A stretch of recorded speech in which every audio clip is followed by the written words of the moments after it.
With the current economic recession and the high number of job cuts and layoffs and terminations, I've been thinking lately about the grieving process of job loss.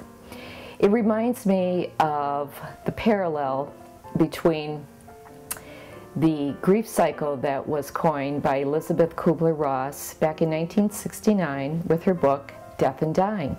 Kubler-Ross talked about the grief cycle, and today more than ever, I think it's helpful for us to take some time to think a little bit about what we're experiencing emotionally as we go through job loss.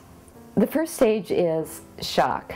Most of the time when people learn that their job is eliminated, they shut down, they become numb or paralyzed, and it's just a natural thing where we feel that shock effect, and it's not that different than someone who might be told that they have terminal cancer, or we hear of a friend killed in a car accident. Whether it was expected or unexpected, there's often an amount of shock.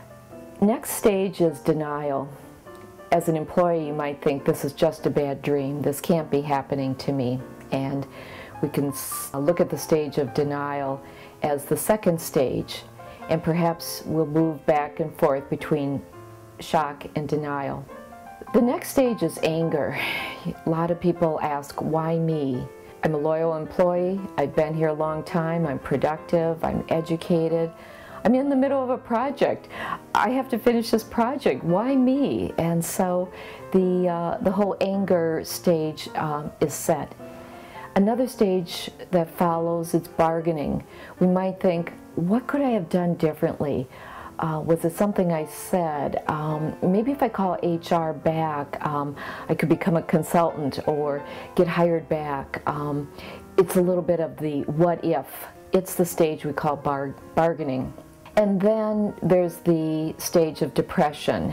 Yes, now your routine is gone, your financial security is gone, and so it's easy to slide into a dark area of depression, thinking I'm too old, I'll never get another job, I can't compete with the younger generation, and slowly we go into this dark time. We might again continue to cycle back and forth between these stages. But slowly, as we work through the process, and it does take intention, it doesn't happen overnight, but as we move through with time and intention to move forward, we can start to test the waters of new employment, start to look at the possibilities.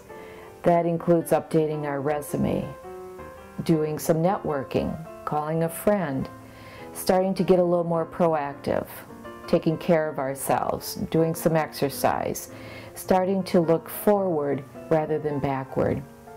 And finally, we move to acceptance. Yes, we will find something eventually. We don't exactly know when or what it will look like. It will probably not be the same employer.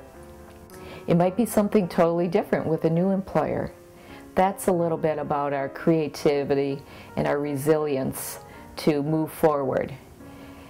And so we find there is light at the end of the tunnel. We create the light.